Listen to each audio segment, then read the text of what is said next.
Watch out for these people that are trying to sabotage your marriage. Yeah, I said it. Not everybody's going to be rooting for you in your relationship. And as innocent as some of them may seem, sometimes the biggest threats to your marriage aren't the obvious ones. They're sneaky, they're subtle, and they are a lot closer than you think.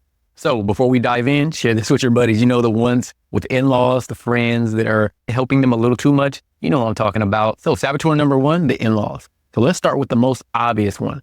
The in-laws. Look, I get it. They're family. They care a lot about your spouse. So sometimes that care can come with a price. Meddling in-laws can have opinions about everything. How you spend your money, how you spend time with your spouse or kids, how to raise your kids, even how to do the dishes, right? What I've noticed that they do more often than not is they really think that they're being helpful, giving you all the tips and opinions, but a lot of it is extremely critical, like you're not an adult and you don't know what you're actually doing.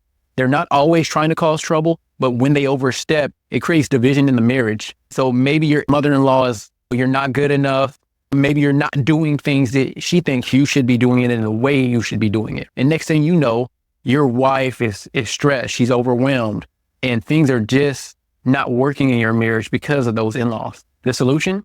Set boundaries, right? Then set them early and set them often. And make sure when you set those boundaries, if anybody crosses them, especially your in-laws, you need to enforce them. Because once you've shown that you're unwilling to stand on your business, they're going to be able to walk all over you and your marriage. And remember, you're married to your wife, not them.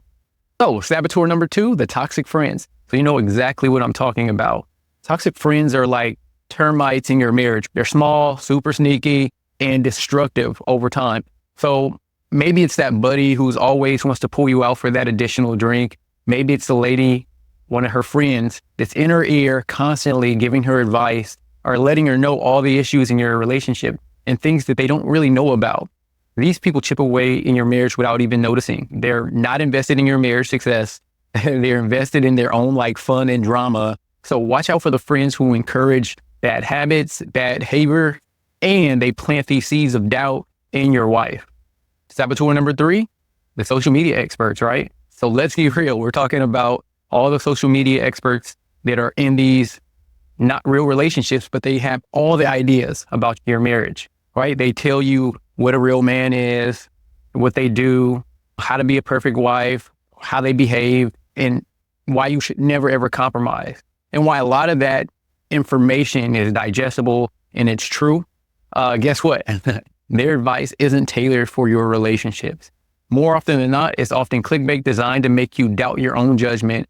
And before you know it, you're comparing your wife or yourself to these influencers who post highlight reels that you're wondering, why doesn't my life look exactly like that?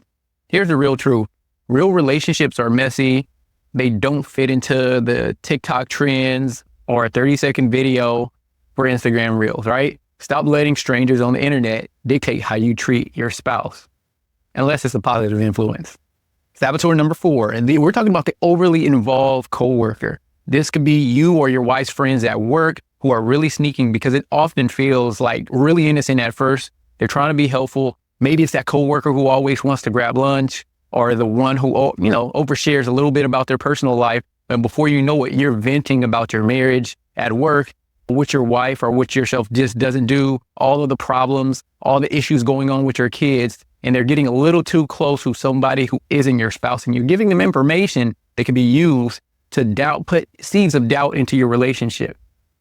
Work relationships blur the boundaries very quickly, especially if you're stressed at home and looking for a way for validation or to be seen or be understood. So that's how emotional affairs generally start. And trust me, they can be just as damaging as the physical ones. The fix, keep your work life professional and don't bring personal issues into the office. Your marriage deserves that respect to where you're not bringing marital issues into a workplace environment with people that don't know anything about your relationship at all. Lastly, we got saboteur number five, the well-meaning critics. Now, finally, the critics, especially the well-meaning ones, think that they're doing you a favor, but it's just not meant to help you. Like maybe it's your siblings who say, hey, she could treat you better, or maybe it's a buddy who insists your marriage isn't supposed to be this hard. And while we understand that some advice that could be really solid, a lot of these people, they're the ones that give advice and comments they plant these seeds of doubts. They make it seem like they're know-it-alls or they know everything.